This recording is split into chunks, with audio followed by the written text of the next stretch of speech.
Hello manager, ravi de te prendre aujourd'hui pour un nouveau tutoriel. Nous allons voir les fonctions DAT, les fonctions dites du Time Intelligent. Mais avant, je t'invite à t'abonner et à liker nos vidéos pour nous encourager, à nous retrouver aussi sur notre page LinkedIn et notre groupe Telegram si tu veux monter en puissance. On commence donc immédiatement notre tutoriel. Dans cette vidéo, nous avons déjà prévu un fichier que tu peux télécharger. Le lien se trouve dans la description. Il te permettra de t'exercer toi-même. Mais avant, tu dois suivre les vidéos. Notre fichier comporte le nom des employés, le date de naissance et le date d'embauche. Nous devons répondre aux différentes instructions qui sont juste écrits ou du moins décrits en dessus de notre tableau et nous allons le réaliser donc pas à pas. La première question consiste à déterminer le jour, le numéro de mois, le mois et l'année de nos dates de naissance. Pour cela, pour le jour, nous allons utiliser la fonction jour qui permet de récupérer le jour d'une date. Une fois que c'est écrit, on prend le jour sans le S. Nous choisissons notre cellule où se situe notre date. Nous fermons la parenthèse et nous validons. Le jour a été récupéré. Pour récupérer le numéro de mois d'une date, nous allons utiliser la fonction mois qui permet de récupérer le numéro de mois d'une date. On sélectionne une fois de plus notre date de naissance, on ferme la parenthèse, puis on valide. Cette fois-ci, nous allons récupérer le mois écrit de manière littérale par rapport à notre date de naissance. Pour cela, nous allons utiliser cette fois-ci la fonction test. La valeur représentera la date de naissance. Point virgule. Pour le format, on va prendre le mois en ouvrant les côtes et en saisissant MMM 4 fois. On ferme la parenthèse, puis on valide. On constate normalement que notre mois apparaît de manière entière. Mais si nous voulons avoir le mois de manière abrégée, cette fois-ci, nous devons plutôt écrire M 3 fois et cette fois-ci, le mois apparaîtra de manière abrégée. Pour l'année, c'est très simple. Nous allons utiliser la fonction année qui permet de récupérer l'année d'une date. On ferme notre parenthèse, puis on valide. Alors c'est fait, nous avons déjà répondu à notre première question. La deuxième question consiste à déterminer l'âge de chaque employé. Bien sûr, l'âge se calculera entre la date du jour et la date de naissance. Pour cela, nous allons utiliser une fonction cachée d'Excel qui s'appelle datediff égale. On va le saisir de manière entière, datediff avec un seul F. En ouvrant la parenthèse, il nous propose, parce qu'il est juste caché. Le premier argument de notre fonction représente la date de début. La date de début ici, c'est notre date de naissance. Point virgule.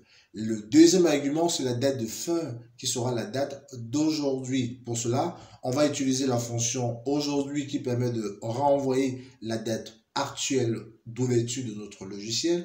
On n'oublie pas de fermer la deuxième parenthèse à la fin.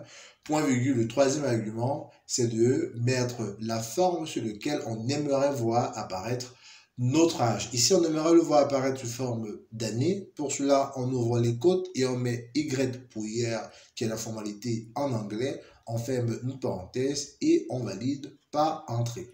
Si nous voulons par contre avoir les âges sous forme de mois, on n'aura qu'à écrire M pour month, en anglais toujours, et là nous l'aurons en forme de mois. En jour, on n'aura qu'à remplacer notre month par le D pour jour, et on aura notre âge sur comptabilisation journalière. Alors, on revient et nous voulons avoir nos âges sous forme d'année. Et c'est fait. Nous voulons répondre dans la question suivante qui est la date de début d'ancienneté. Mais une précision, autant pour moi, nous est donnée juste en bas de nos questions où on nous dit que l'ancienneté débute 60 jours après la fin de mois de notre date d'embauche. Donc, pour calculer la date de début d'ancienneté, il faut d'abord avoir la date d'embauche, trouver la fin du mois de la date d'embauche et additionner à cette fin de mois 60 jours. Nous allons donc premièrement déterminer d'abord la fin du mois de notre date d'embauche en utilisant la fonction fin mois qui permet de renvoyer la fin du mois d'une date. La date de départ, c'est la date d'embauche, point virgule. Si nous voulons la fin du mois dans lequel nous nous situons, nous allons tout simplement mettre 0. Si nous voulons pour le mois prochain, c'est 1, 2 pour le mois prochain, ainsi de suite, jusqu'à ce qu'on veuille atteindre la fin du mois d'un ordre souhaité. Mais ici, nous allons donc utiliser 0 parce que nous voulons la fin du mois de notre date. On ferme une parenthèse, puis on valide. Nous avons donc ici notre début d'ancien, notre date de fin, de date d'embauche. Nous allons donc ajouter à cette date de fin de mois de la date d'embauche 60 jours pour avoir notre date de début d'ancienneté. Nous allons donc faire tout simplement plus 60 et cette fois-ci, nous avons notre début d'ancienneté. Nous allons maintenant répondre à la question suivante qui est déterminer le nombre d'années d'ancienneté. Alors, le nombre d'années d'ancienneté n'est tout autre que la différence entre la date d'aujourd'hui et la date de début d'ancienneté.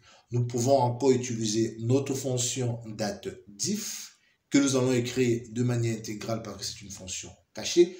Pardon, j'ai oublié de mettre ma parenthèse. Date diff. Premier argument, c'est notre date de début d'ancienneté, tout simplement.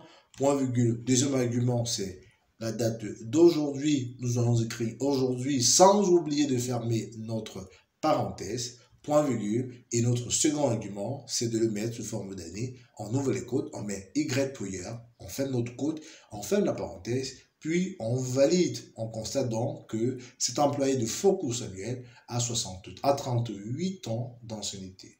Pour finir, nous voulons calculer la date de début de congé. Une précision nous est donnée à notre question 5 où on nous demande de déterminer la date de début de congé qui correspond à 18 mois après la date d'embauche sans tenir compte des week-ends. Je rappelle que selon la législation du pays où je me trouve, qui est le Cameroun, le week-end correspond au samedi et au dimanche. Vous pouvez après adapter la formule en fonction de votre situation. Alors, déterminons donc très facilement notre début de congé. Pour déterminer donc d'abord une date par rapport à une durée, la fonction la plus équilibrée, ou du moins la fonction qui convient le plus, serait la fonction SIRIJOUR-INTEL. Premier argument donc de cette fonction, c'est la date de départ, qui est ici notre date de début d'ancienneté. On clique dessus en K14, point virgule. Cette fois-ci, on veut le nombre de jours qui sépare la date de début et la date de fin pour pouvoir établir la date dont nous voulons atteindre comme objectif. Alors, le nombre de jours ici sera déterminé parce que sans oublier qu'on nous dit tout simplement que la date de début de congé correspond à 18 mois après le début de l'ancienneté, après la date de début d'ancienneté, nous allons utiliser la fonction nombre jours ouvrant qui permet de renvoyer un nombre de jours entre deux dates. Effectivement, la date de départ serait notre date de début d'ancienneté, point virgule. La date de fin, il va bien falloir déterminer 18 mois juste par la suite.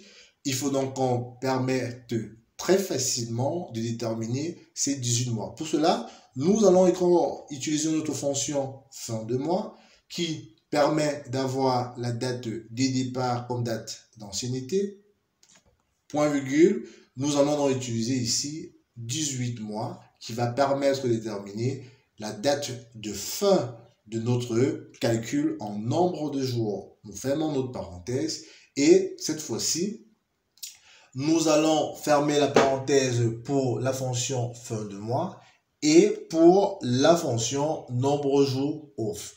Point virgule pour revenir sur notre fonction SIRIJOUR off intel où nous allons prendre 1 pour exiger que notre week-end sera le samedi et le dimanche. 2 pour le dimanche et le lundi, 3 pour le lundi et le mardi, ainsi de suite. Nous avons donc une proposition qui nous est faite qui nous permettra de choisir un numéro en fonction de notre week-end.